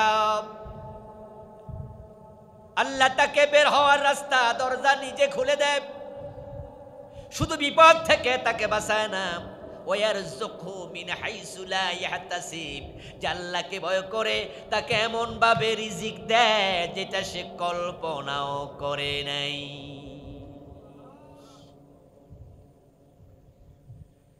আল্লাহ তাআলা রাকাতে বলছেন, ওয়া মাইয়াত্তাকিল্লাহ ইউকাফির আনহু সাইয়্যাতিহি ওয়া ইউযিম লাহু আজরা। যে আল্লাহকে ভয় করে আমল নামায় যত গুনাহ আছে আল্লাহ সব গুনাহ নিজে মাফ করে দেয়। ওয়া ইউযিম লাহু আজরা, আল্লাহ মুত্তাকি বান্দার সওয়াব বহু গুণে বাড়ায়া দেয়। প্রিয় ভাইরা, তাকওয়া এই শব্দটার সাথে আমরা পরিচিত, কিন্তু বাংলাদেশে তাকওয়া কি এ প্রশ্ন করলে উত্তর কিন্তু একরকম হবে না। এই দেশে তাকওয়া চলছে লেবাসি তাকওয়া। এর মানে হলো মুত্তাকি কে? যার লম্বা দাড়ি, মাথায় টুপি, মাথায় পাগড়ি, হাজির রুমাল মাথায় থাকলে আরো ভালো, আর যদি হাতে থাকে একটা তাসবিহ দানা। রাস্তার ডান পাশে চলছে, আপনি তাকায় বলবেন যে এই যে একজন মুত্তাকি মানুষ যাচ্ছে। আমার দেশে তাকওয়া হচ্ছে সূরতে, অথচ লেবাসে তাকওয়া নয়, সূরতে প্রকৃত তাকওয়া নয়। প্রকৃত তাকওয়া হলো চরিত্রে, সিরতে। যার চরিত্র ভালো না সে মুত্তাকি হতে পারে না।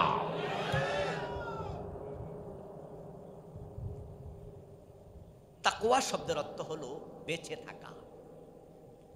তাকওয়া মানে কি? তাকওয়া মানে হচ্ছে বিরত থাকা, বেঁচে থাকা, নিজেকে বাঁচিয়ে রাখা। গুনাহ আছে যেখানে আপনি নাই সেখানে, এটার নাম হলো তাকওয়া। কত বড় দাড়ি, কত লম্বা টুপি, কত সুন্দর পাগড়ি, এটা তাকওয়া নাম। ইন্নাল্লাহা লা ইয়ানজুরু ইলা সুওয়ারিকুম ওয়া আমওয়ালিকুম ওয়ালাকিন ইয়ানজুরু ইলা কুলুবিকুম ওয়া আমালিকুম।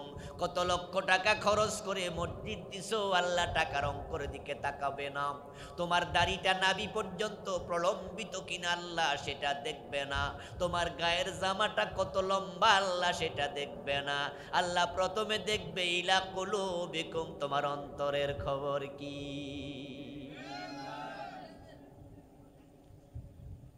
দাড়ি টুপি লাগবে, পাগড়িও লাগবে, এগুলো লাগবে, এগুলো সুন্নাহ, কিন্তু এগুলো তাকওয়া না। এগুলো তাকওয়ার একবারে ছোট অংশ। আল্লাহ দেখবে অন্তরের দিকে। নবীজি সাল্লাল্লাহু আলাইহি সাল্লাম একদিন সাহাবায়ে কেরামের সামনে তাকওয়া প্রসঙ্গে আলোচনা করতে গিয়ে তিনি 3 বার নিজের বুকের দিকে ইশারা করে বললেন, আত-তাকওয়া হাহুনা, আত-তাকওয়া হাহুনা, আত-তাকওয়া হাহুনা। আমার সাহাবারা, তাকওয়া এখানে থাকে, তাকওয়া কলবে থাকে, তাকওয়া সূরতের মাঝে না।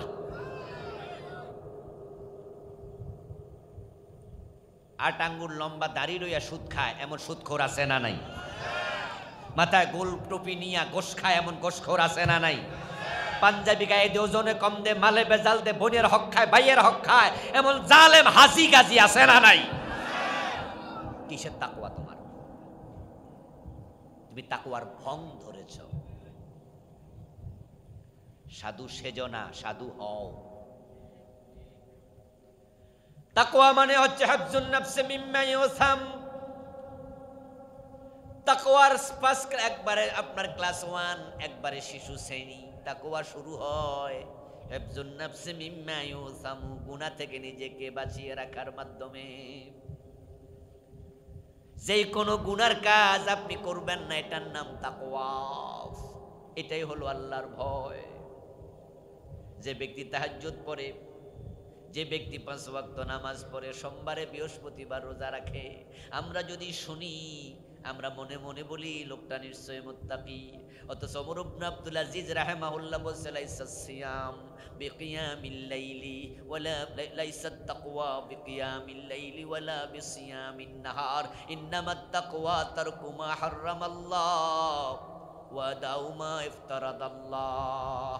ওমর ইবনে আব্দুল আজিজ, যাকে ইসলামের ইতিহাসে দ্বিতীয় ওমর বলে, নাম শুনছেন? 99 হিজরিতে খলিফা হয়েছিল হযরত ওমর রাদিয়াল্লাহু তাআলার বংশধর। ইসলামের ইতিহাসে 5ম খলিফা বলে। আবু বকর 1 নম্বর খলিফা, ওমর 2য় খলিফা, ওসমান 3য় খলিফা, আলী 4র্থ খলিফা। 5 নম্বরে ক্ষমতা আসছিল ইমাম হুসাইন হাসান, কিছুদিনের জন্য 6 মাস। 6 নম্বরে ক্ষমতা আসছে আমির মুয়াবিয়া। তারপরে ক্ষমতা আসছিল ইয়াজিদ। তারপরে ইয়াজিদ মরে যাওয়ার পর ক্ষমতা আসছে আরো। তারপরে 99 হিজরিতে আসছে ওমর ইবনে আব্দুল আজিজ। কিন্তু ইসলাম ওয়ালারা বলে না, দেরিতে আসলে কি হয়েছে, তুমি হযরত আলীর পরে তোমার রুল নাম্বার 5। সুবহানাল্লাহ পড়ে। তুমি ইসলামের 5ম খলিফা। অনেক মুত্তাকি মানুষ ছিলেন। ওমর ইবনে আব্দুল আজিজ রাহিমাহুল্লাহ বলছে, লাইসাত তাকওয়া বিকিয়ামিল লাইল, তুমি তাহাজ্জুদের বিছানায় দাঁড়িয়ে থাকো, এটার নাম তাকওয়া নয়। ওয়ালা বিসিয়ামিন নাহার, দিনের বেলায় লাগাতার রোজা রাখছো, এটার নাম তাকওয়া নয়। ইন্নামাত তাকওয়া তারকু মা হারামাল্লাহ, তাকওয়া হলো হারাম ছেড়ে দেয়া। ওয়া দাউ মা ইফতারাদাল্লাহ, ফরজগুলো আঁকড়ায়া ধরা। যার জীবনে হারাম আছে তার জীবনে তাকওয়া নাই।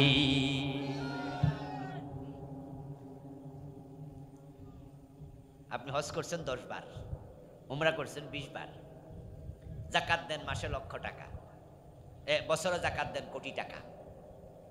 আপনি খুব দাড়ি টুপি পাঞ্জাবিওয়ালা নামাজওয়ালা, কিন্তু আপনার মেয়েটা বেপর্দা স্কুলে যায়, আপনার বউটা পর্দা করে না,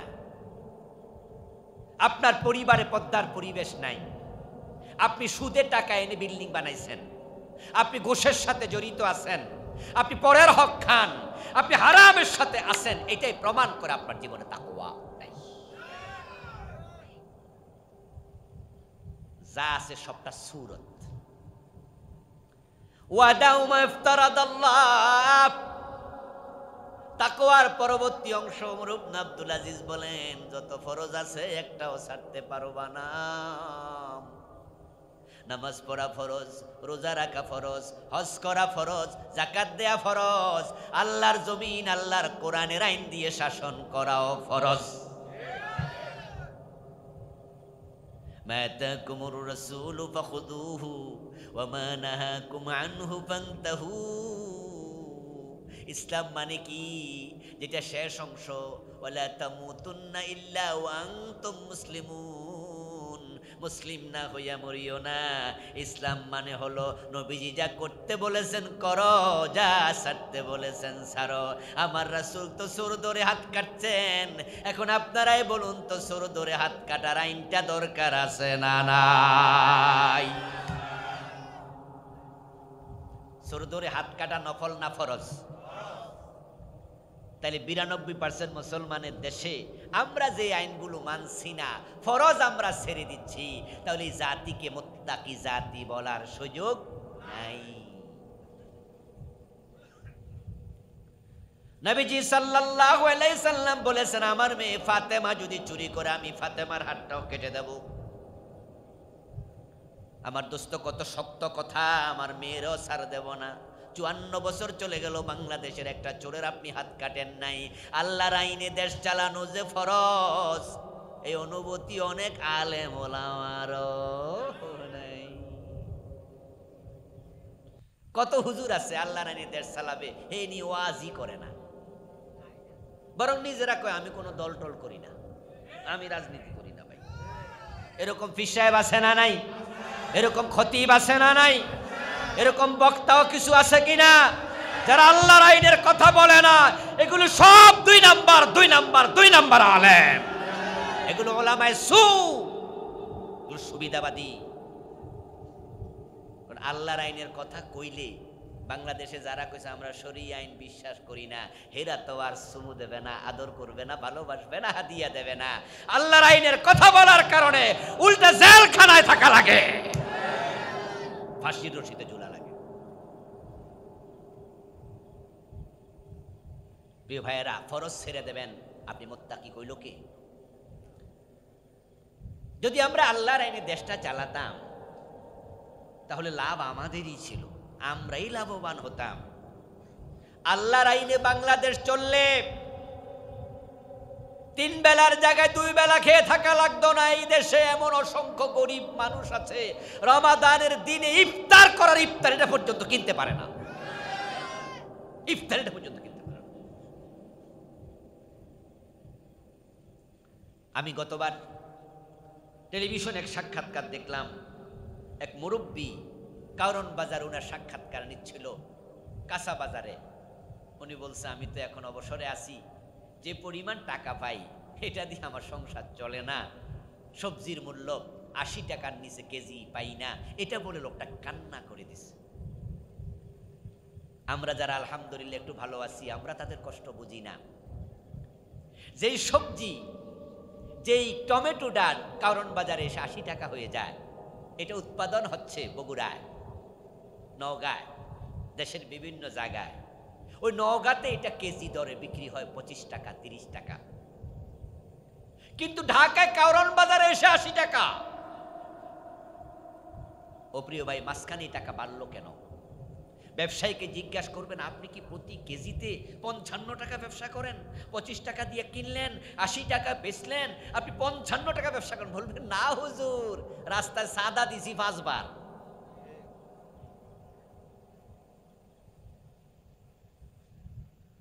আমার বন্ধু, কথা তো তা ছিল না। এই দেশ তো সোনার বাংলা হওয়ার কথা ছিল। এই দেশের মাটির মতো উর্বর মাটি তো পৃথিবীতে খুব কম। কেন এখানে সোনার বাংলা হলো না? এর পিছনে যদি একটা কারণও আমি বলি, সেটা হলো আমরা সৎ নেতা পাই নাই। অধিকাংশ নেতা বদের হাড্ডি এবং চোর ডাকাত, অধিকাংশ বাড়ি বানাইছে। ইসলামী ব্যাংকের 18টা শাখা থেকে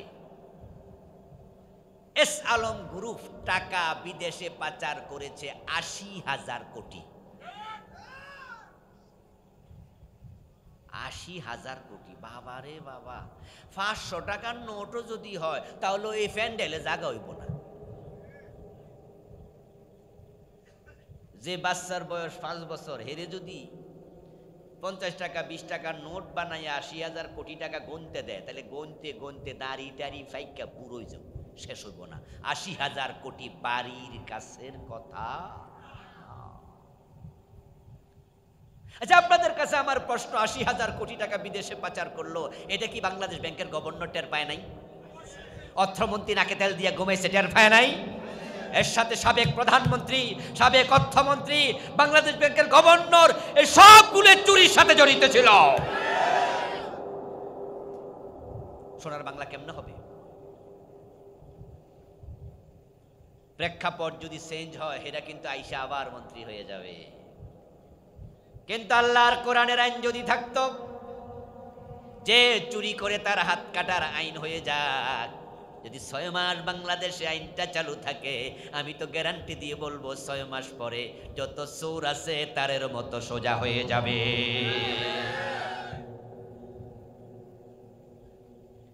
এই দেশটা আসলে সত্যি সোনার বাংলা। আপনারা এখানে সৌদি আরবে গেছেন, দুবাই গেছেন, কাতার গেছেন, চাকরি মাকরি করছেন, অনেকে এখানে আছেন। সৌদি আরবে হজ করতে, উমরা করতে গেলে দেখবেন যে রাস্তার পাশে কিছু গাছ আছে। ওই গাছের তলা একটু তাকাবেন, তাকায় দেখবেন যে সেখানে পাইপ লাইন আছে। সকালে একবার পানি দেয়, সন্ধ্যা আবার পানি দেয়। 2 বার পানি না দিলে গাছ বাঁচে না। এক একটা গাছের পিছনে অনেক টাকা খরচ করে। আর এই জমিন এত উর্বর আল্লাহ বানাইছে, আম খেয়ে আমের আটি ফেলে দেন, 6 মাস পরে নিজে নিজে গাছ হবে, 1 টাকা খরচ করা লাগে না। আমরা গরিব থাকবো কেন? আল্লাহর অনুপস্থিতিতে আমাদেরকে শেষ করে দিয়েছে। মালয়েশিয়া স্বাধীন হয়েছে 1963 সনে। আমরা স্বাধীন হয়েছি 1971 সনে। আমাদের মাত্র 8 বছর আগে মালয়েশিয়া স্বাধীন হলো। বাংলাদেশের লোকেরা মালয়েশিয়া চাকরির জন্য পাগল হয়, আমাদের দেশে ওরা তো একজনও আসে না, ঠিক কিনা? ওরা তো এখানে চাকরির জন্য আসে না। ওরা ধনী হয়ে গেল, আমরা কেন গরিব? আমাদের মাত্র 8 বছর সিনিয়র তারা। বাংলাদেশে যেমন স্বর্ণের খনি নাই, আপনার রূপার খনি নাই, দস্তার খনি নাই, তামার খনি নাই, আমাদের সামান্য কিছু তেল আর গ্যাস আছে, তাও খুব সামান্য। মালয়েশিয়াও ঠিক তাই, কোনো খনিজ পদার্থ ওদেরও আমাদের মতোই, কেমন বেশি কিচ্ছু নাই।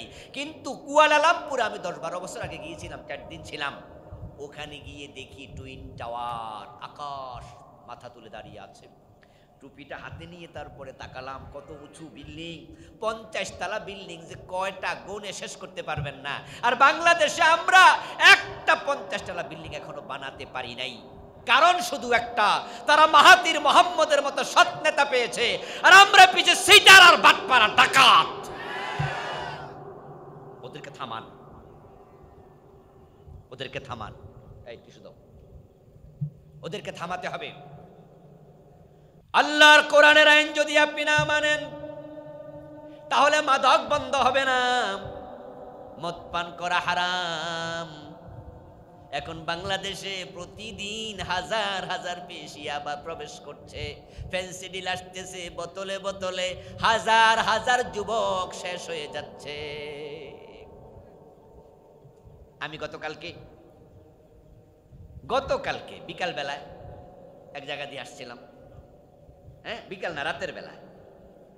আমার সাথে আমার ড্রাইভার সাহেব ছিল, সাথে আমার সফর সঙ্গীরাও আছে। ওষুধ কেনার জন্য রাতের বেলায় নামলাম আপনার ঢাকা মেডিকেলের সামনে।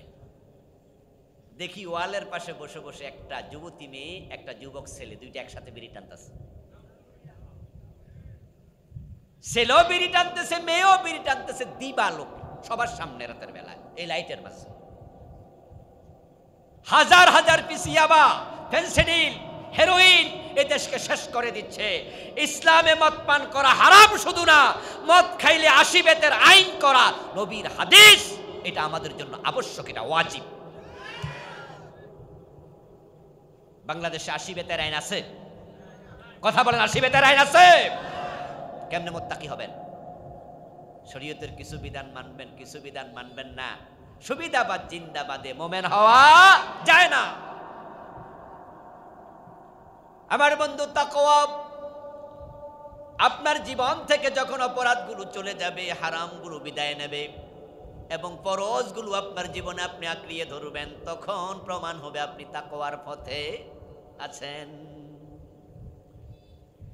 এখনো নিজের স্ত্রীর মহরানার টাকাটা আদায় করেন নাই, এমন 2-4 জন স্বামী আজকের মাহফিলে আসেনি, কইব না, মানে সবাই মহরানা দিয়ে দিচ্ছে, ভালোই তো।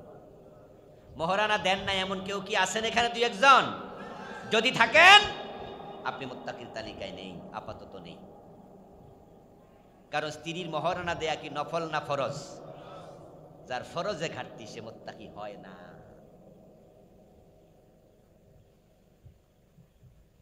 এই জন্য স্ত্রীর মহরানা দিয়ে দেন, এটা ফরজ। টাকনুর নিচে কাপড় পরে, এমন কিছু লোক কি বাংলাদেশে নাই? টাকনুর নিচে কাপড় পরা সগীরা গুনাহ না কবিরা গুনাহ? আর যার জীবনে কবিরা গুনাহ আছে তার নাম মুত্তাকির তালিকায়। ইন্নামাত তাকওয়া তারকু মা হারামাল্লাহ ওয়া দাউ মা ইফতারাদাল্লাহ। তাকওয়া মানে হলো হারাম ছেড়ে দাও, ফরজগুলো আঁকড়িয়ে ধরো। এই হলো ওমর ইবনে আব্দুল আজিজের বক্তব্য। আর হযরত আলী বলেন আত-তাকওয়া আল খাউফু মিনাল জালিল ওয়াল আমালু বিত-তানজিল ওয়াল কানাআতু বিল কলিল ওয়াল ইস্তিদাদু লিয়াউমির রাহিল। যোহরের নামাজের ফরজ কয় রাকাত? বলেন না সবাই মিলে, কয় রাকাত? 4 রাকাত মিলে 2-3টা নামাজ না একটা নামাজ? আরে জোহর কয়টা নামাজ? 5 ওয়াক্তের মাঝে জোহর কয় ওয়াক্ত? কিন্তু রাকাত কয়টা ফরজ? কয় রাকাত? তো 4 রাকাত মিলে 3টা নামাজ না একটা? হযরত আলী বলেন তাকওয়ার অংশ হলো 4টা মিলে তাকওয়া হয়। 1 নাম্বার আল খাউফু মিনাল জালিল, আল্লাহকে ভয় করে জীবন কাটাও। যে আল্লাহকে ভয় করে তার দ্বারা পাপ কাজ হতে পারে না। যদি পাপ হয়ে যায় তাহলে সে আল্লাহর ভয়ে তাড়াতাড়ি তাওবা করে।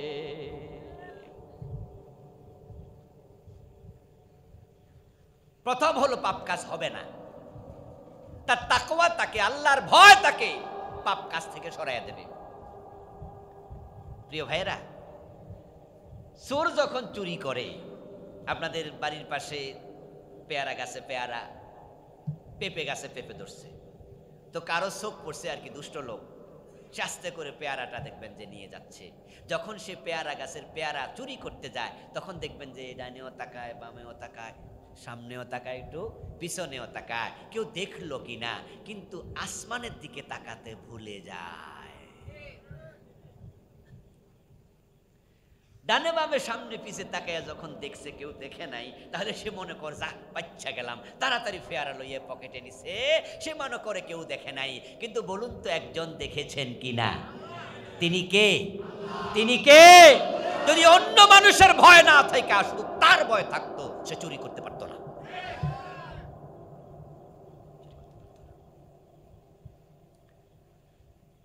এনবিআর, বাংলাদেশে এনবিআরের যিনি প্রধান ছিলেন, এক সময় অর্থ মন্ত্রণালয়ের দায়িত্বে ছিলেন, অনেক বড় সচিব, নাম ছিল শাহ আব্দুল হান্নান। কি নাম? রাহেমাহুল্লাহ, মারা গেছেন, আল্লাহ জান্নাত নসিব করো ভাইকে, বলেন আমিন। প্রিয় ভাইরা, অনেক বড় অফিসার ছিল, অনেকগুলো জায়গায় চাকরি করছে, কিন্তু ঢাকায় একটা বাড়ি কিনতে পারে নাই। জীবনের শেষ দিকে নিজের বাবার বাড়িতেই থাকতেন। ওনার বাবার একটু জায়গা ছিল, সেখানে ছোট্ট একটু ঘর করেছিলেন। অথচ আমার বাংলাদেশে শুধুমাত্র পুলিশের একজন এসআই 5 তলা বিল্ডিং এর মালিক এমন আছে না নাই? আমাদের কিশোরগঞ্জের হাউন আঙ্কেল, বাতের হোটেলের মালিক হারুন সাহেব, এসপি হারুন, উনি নাকি 10,000 কোটি টাকার উপরে মালিক। সত্য মিথ্যা জানি না, তবে একটা জিনিস জানি যে টাকার অভাব নাই। আমাদের বেনজির আমেরিকায়, আমি বাফেলো এলাকায় একটা প্রোগ্রামে গেলাম, গত আগস্টে গিয়েছিলাম আমি, আলহামদুলিল্লাহ কনফারেন্সের বার আমেরিকায় গিয়েছি 4 টাইমস। বাফেলো এলাকায় এক ভাইয়ের বাড়িতে খেতে গেলাম, দাওয়াত দিচ্ছে। তো আমি ওনার বাসায় দেখি চমৎকার একটি বাড়ি কিনছে। তো বললাম যে ভাইজান, আপনার এখানে ইনকামের রাস্তা কি করেন, চাকরি না ব্যবসা? বললো হুজুর, আগে চাকরি করতাম, এখন চাকরিটা ছেড়ে দিছি, এখন ব্যবসা বাণিজ্য করার চিন্তা করছি। কি চাকরি করতেন?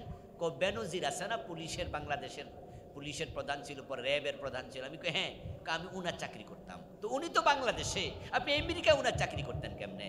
বলে ওখান থেকে টাকা পাঠাইতো, আর আমি টাকাগুলা উনার কথা মতো দেশে কাজে লাগাইতাম। বেনজির টাকা পাঠাইতো কিভাবে? বলতেছে মায়ানমার দিয়ে পাঠাতো, ইন্ডিয়া দিয়ে পাঠাতো, হুন্ডিতে টাকা পাঠাতো। এমন কোন সপ্তাহ নাই যে সপ্তাহে কয়েক কোটি টাকা পাঠায় নাই। এগুলো তার কথা মতো আমি আমেরিকা কাজে লাগাতাম, এখানে সেখানে দিতাম। এই চাকরি আমার ছিল, এখন এটা ছেড়ে দিচ্ছি। যেখানে পুলিশের একজন ডিজি, পুলিশ প্রধান, সেনাবাহিনী, আপনার র্যাবের ডিজি, উনি হাজার হাজার কোটি টাকা কামাইছে, আমেরিকায় বাড়ি কিনতেছে, আর শাহ আব্দুল হান্নান ঢাকায় বাড়ি বানাইতে পারে।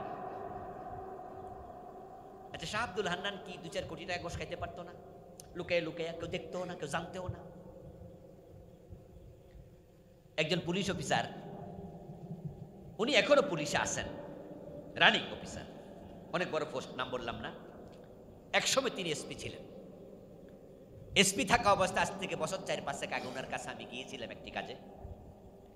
আমি গিয়ে বললাম, স্যার আমার এই প্রয়োজন, আপনাকে একটু হেল্প করা লাগবে। উনি বলল, ঠিক আছে, কি করতে হবে?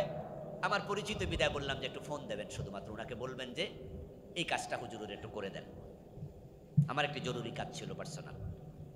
উনি বললেন যে ফোন তো দেব, ফোনটা তো গত জুমাবারে চুরি হয়ে গেছে, সরকারি যে ফোনটা, ওই নাম্বারটা এখনো তুলি নাই। আমি বললাম, স্যার আপনার ফোন চুরি হয়েছে, পকেট থেকে নিয়ে গেছে। তা আমি বললাম, স্যার এসপি সাহেবের ফোন যদি পকেট থেকে যায়, আরে জুমা পড়তে গেলাম তো গুলশান মসজিদে, আজাদ মসজিদে গুলশানে, পাঞ্জাবি গাদ্দি গেছি, তো বেটা তোর বোঝে না আমি যে পুলিশ, পকেট থেকে নিয়ে গেছে। আমি বললাম যে স্যার ফোন কবে কিনবেন, ফোনটা তো আমার একটু জরুরি, দেন না, কল দেন না, তাড়াতাড়ি সিমটা তুলে। বলে, ভাই পয়সা নাই, পয়সা হাতে হলে কিনব। পুলিশের এসপি পয়সা নাই, ফোন কিনবে, আর পুলিশের কনস্টেবল 5 তলা বাড়ি বানায়।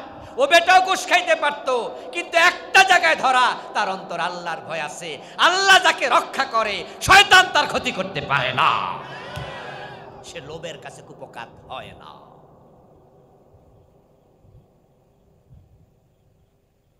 আমাদের কুমিল্লায়, আমার বাড়ি 14 গ্রাম, 14 গ্রামে 5 বছর একজন এমপি ছিলেন, আব্দুল্লাহ মোহাম্মদ তাহের।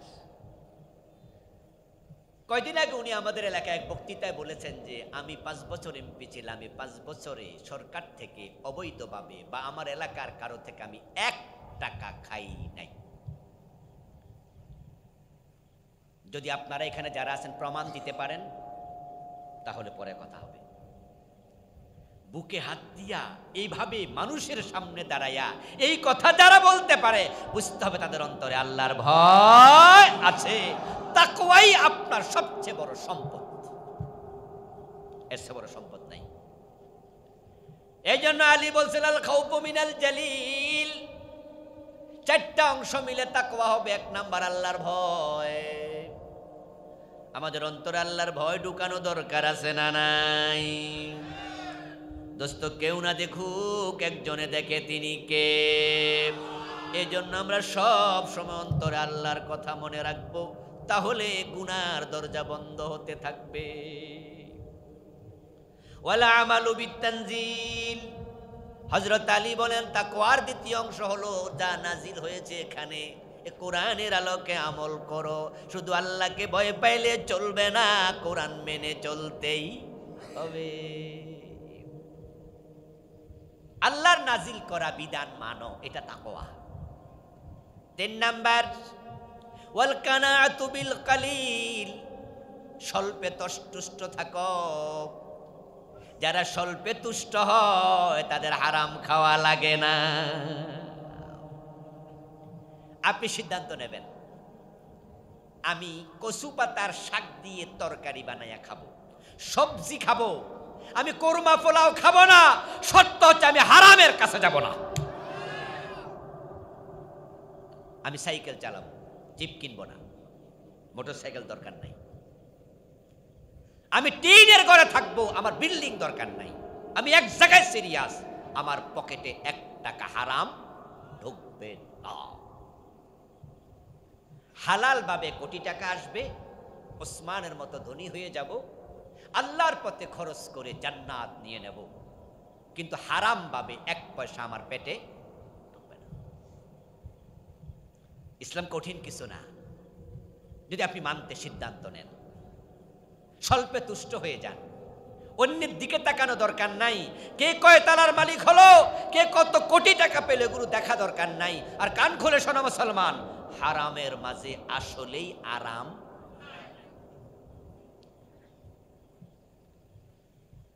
আল্লাহ হয়তো একটা ছেলের মাস্তান বানিয়ে দেবে, মেয়েটাকে আল্লাহ বেপর্দা বেশরম বেলাস বানিয়ে দেবে। একটা সন্তানের কারণে তোমার ইজ্জত মাটিতে মিশে যাবে, তোমাকে আল্লাহ ক্যান্সার দিয়ে দেবে, এমন অসুস্থতা দেবে, 1000 কোটি টাকা কামাইছো কবরও নিতে পারবা না, খাইতেও পারবা না, এমন রোগ দেবে সারাদিনে এক প্লেট ভাতও খাইতে পারবা না। এমন অনেক লোক আছে যাদেরকে ডাক্তার বলে দিয়েছে সকালবেলা একটা রুটি খাবেন, দুপুর বেলায় 1 কাপ পরিমাণ ভাত খাবেন, আর রাতের বেলায় পাবলিকে খাবে, আপনি তাকে থাকবেন। মুখে তালা দিয়ে দিলাম। যান। এই জন্য ধনী কে গরিব, কে পয়সাওয়ালা, কে ভিক্ষা করছে, এর চেয়ে বেশি ইম্পর্টেন্ট আল্লাহর হালাল নেয়ামত কে কতটুকু ভোগ করতে পারছে। আপনার স্ত্রী কালো কিন্তু আপনার কথা শোনে, আরেক বেটার বউ সূর্যের মতো সুন্দরী কিন্তু কথা শোনে না। যার বউ কথা শোনে না সে বুঝে জ্বালা যন্ত্রণা কাকে বলে।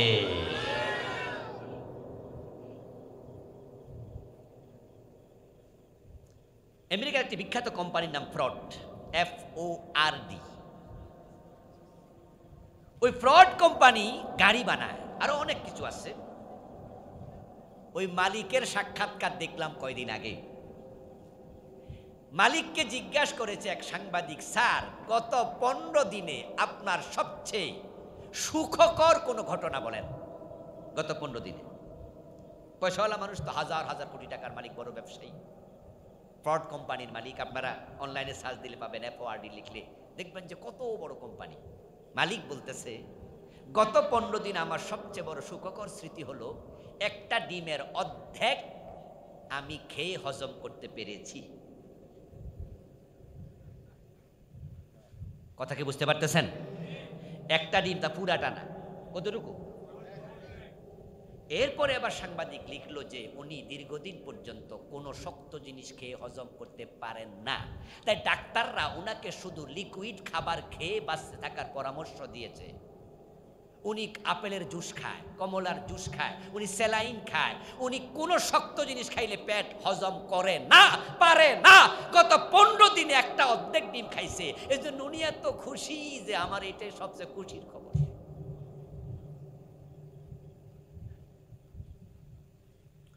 ও দোস্ত, তুমি রিক্সা চালাও কিন্তু তোমার আল্লাহ খাওয়ার এমন রুচি দিছে, আলহামদুলিল্লাহ পড়ো, আলহামদুলিল্লাহ পড়ো। হয়তো তুমি মাটির মাঝে বসে খাও, তোমার বড় সুন্দর ডাইনিং টেবিল নাই। তুমি হয়তো পুরান প্লেটের মাঝে খাও, মুন্ন সিরামিকের দামি প্লেট নাই। তুমি হয়তো সবজি দিয়ে খাও, তোমার কোরমা ফোলাও নাই। কিন্তু আলহামদুলিল্লাহ তুমি সকালবেলা লবণ আর মরিচ দিয়েও 3 প্লেট পান্তা ভাত খাইতে পারো। আল্লাহ তোমার রুচি দিছে, তোমাকে খাওয়ার তৌফিক দিছে। আর তোমার পাশে যে একজন কোটিপতি আছে, খবর নেও, ডাক্তারে কইছে ভাত খাওয়া নিষেধ, শুধু আটা রুটি খাইবা, তাও অর্ধেক অর্ধেক খাইবা। কি লাখ টাকা থাইকা কবরে কয় টাকা নিবা? ওয়াল আমালু বিতানজিল, হযরত আলী বলে কোরআন আমল করো, এটা তাকওয়া। ওয়াল কানাতু বিল কালিল, স্বল্পে তুষ্ট থাকো, হালাল ভাবে যাহা আসে আমি তা পেয়ে খুশি, আল্লাহর কাছে কোনো অভিযোগ নাই। 4 নাম্বার ওয়াল ইস্তিদাদু লিয়াউমির রাহিল, তাকওয়ার 4র্থ অংশ হচ্ছে কবরের জন্য প্রস্তুতি গ্রহণ করো। ওয়ালা তামুতুন্না ইল্লা ওয়া আনতুম মুসলিমুন, কবরের ডাক কোন দিন আসে বলা যায় না। কবরে যাওয়ার জন্য প্রস্তুতি নেওয়া দরকার আছে না নাই? কি প্রস্তুতি? ফজরের নামাজ ঠিক আছে তো? কাজা হয় না তো? ঘুমায়া ঘুমায়া ফজর কাজা, খেলতে খেলতে আসর কাজা। আরে যুবক, কত যুবক আছে 5 ওয়াক্ত নামাজের 1 ওয়াক্ত পড়ে না। আমি এমন নামাজি বাবা পেয়েছি নিজে সন্তানরা নামাজ পড়ে না। সন্তানের ব্যাপারে বেখবর। অথচ আপনাকে হাসরের ময়দানে নিজের আমলের যেমন হিসাব দিতে হবে, পরিবারের আমলের হিসাবও আপনাকে দিতে হবে, কারণ আপনি পরিবারের নেতা। আলা কুল্লুকুম রাইন ওয়া কুল্লুকুম মাসউলুন আন রাইয়াতিহি। আপনার মেয়ে বেপরদায় চলে, আপনি বাবা দায়ুস। আপনার স্ত্রী বেপরদায় চলে, আপনি স্বামী দায়ুস। আপনার ছোট বোন বেপরদায় চলে, আপনি বড় ভাই, তাকে শাসন করেন না, আপনি দায়ুস। আর হাদিস হচ্ছে দায়ুস জান্নাতে প্রবেশ করবে না। ওয়ালা তামুতুন্না ইল্লা ওয়া আনতুম মুসলিমুন, মুসলমান না হইয়া মরো না। মৃত্যু কবে আসে বলা যায় না। মুসলিম হওয়ার মানে হচ্ছে আত্মসমর্পণ করা। ইসলাম মানে হলো নিজেকে সঁপে দেয়া। আল্লাহ বলেছে যাহা, আমি করব তাহা। আল্লাহর বিধানের বাহিরে চুল পরিমাণ নড়ব না, এই সিদ্ধান্তর নাম ইসলাম। এই সিদ্ধান্ত যে নিয়েছে তার নাম মুসলিম। আল মুমিন কাল জামালিল আনিফ হাইসুমা কিদা ইনকাদ। নবীজি বলেছেন, নাকে রশি ঢুকানো ওটের মতো হয়ে যাও। নাকে রশি ঢুকানো ওট, মালিক টানে যেদিকে, কদম দেয় সেদিকে। মুসলিম তুমি তখনই হবে আল্লাহ এবং রাসূল টানবে যেদিকে, তুমি কদম দেবে সেদিকে। এখন আল্লাহ কোরআনে বলছে, আমার জমিনটা আমার রঙে রঙিন করো। সিবগাতাল্লাহ ওয়া মান আহসানু মিনাল্লাহি সিবগা ওয়া নাহনু লাহু আবিদুন। আল্লাহর রঙে সমাজ রঙিন করো, আল্লাহর রঙে জমি জীবন রঙিন করো। এখন সুযোগ আসছে, আমরা চাই আগামীর দেশ কোরআনের রঙে রঙিন হোক। রাজি আছেন? আমরা চাই যে বাংলার সংসদটা আল্লাহর কোরআনের আলোকে আলোকিত হয়ে যাক। আমরা আমার প্রিয় ভাইয়েরা, এটা পজিটিভ দিক। কারণ বাংলাদেশে যারা ইসলামের বেশি বিরোধিতা করতো আগে, তারা এখন দেশে নাই। এই যে আপনার হাসানুল হক ইনু, রাশেদ খান মেনন, এ জাতীয় যারা বাম, যারা রামপন্থী, ইসলামের নাম শুনলে জ্বর উঠত, ওই লোকেরা এখন আপাতত মাথা তুলে কথা বলতে পারে না। রামেরাও নাই, বামেরাও নাই, ইন্ডিয়াপন্থীরাও এখন কথা বলার সুযোগ নাই। এখন আমরা যারা বাংলাদেশে বর্তমানে আছি, আমরা সব ডানপন্থী, সব ইসলামওয়ালা। শহীদ প্রেসিডেন্ট জিয়াউর রহমান রাহেমাহুল্লাহ, আল্লাহ তার কবরকে জান্নাতের টুকরা বানাক, তিনিও সংবিধানে বিসমিল্লাহ সংযোজন করে প্রমাণ করেছেন তিনিও ইসলামপন্থী মানুষ। এখন তো আমরা সব ইসলামপন্থী আছি। তাহলে আমরা এবার কোরআনের পক্ষে চলে আসি। ডক্টর কামালের সংবিধান দিয়ে দেশে শান্তি আসে নাই, এই জন্য আমরা এটা সরাইয়া এবার আল্লাহর আইনকে দেশের সংবিধান বানাতে চাই। ইতিমধ্যে কিন্তু শুরু হয়েছে। আগে আমরা ওয়াজ করলে আপনারা কেউ মুসকি মুসকি হাসে বলতেন যে হুজুর হইব না, কইতে থাকেন, লাভ নাই। কিন্তু ডাকসু, জাকসু, রাকসু, চাকসু, এ বড় বড় 4টা বিশ্ববিদ্যালয়ের পোলাপানরা প্রমাণ করে দিয়েছে আগামীর বাংলাদেশ কোরআনের বাংলাদেশ হতে যাচ্ছে। ইসলাম এবার হয়তো আর ঠেকাতে পারবে না। যুবকেরা, যুবতীরা একসাথে ইসলামের পক্ষে চলে আসতেছে। এবার আপনাদের পালা, আপনারাও মাথা তোলেন। আমরা কোনো দলের পক্ষে কথা বলি না, এটা পছন্দ করি না। দলাদলি দরকার কি? আমরা তো সবাই এক দলের লোক। আমাদের দলের নাম হচ্ছে ইসলাম, মুসলিম। আমাদের ধর্মের নাম ইসলাম, ঠিক কি না? আমরা সবাই মুসলিম, এটাই আমাদের দল। এই নিজাম ইসলাম, হেফাজত ইসলাম, জামাত ইসলাম আজ আছে কাল নাই। এগুলো এক সময় ছিল না, কয়দিন পরে এই দল নাও থাকতে পারে, কিন্তু ইসলাম ছিল, ইসলাম থাকবেই। এই জন্য আমাদের কথা দলের পক্ষে না, আমাদের কথা হবে আল্লাহর কোরআনের পক্ষে। কোরআন নিয়ে যারাই আসবে আমরা তাদের পক্ষে চলে যাব। আর যারা কোরআন নিয়ে আসবে না তাদের সাথে আমরা থাকবো না। যদি আমরা সিদ্ধান্ত নিতে পারি, ইনশাআল্লাহ আমরা দুনিয়াতে শান্তি পাবো, আখিরাতে মুক্তি পাবো। আল্লাহ তোমার পর্যন্ত পৌঁছার জন্য যে স্টেজগুলো পার হওয়া দরকার, প্রত্যেকটা যথাযথভাবে পার হওয়ার তৌফিক দাও, বলেন আমিন।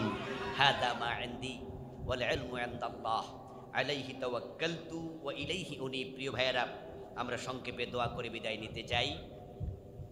এর আগে একটু কথা বলবে আমাদের জাহিদ। আমার গাড়িটা সামনে আসে, যাও, গাড়ি নিয়ে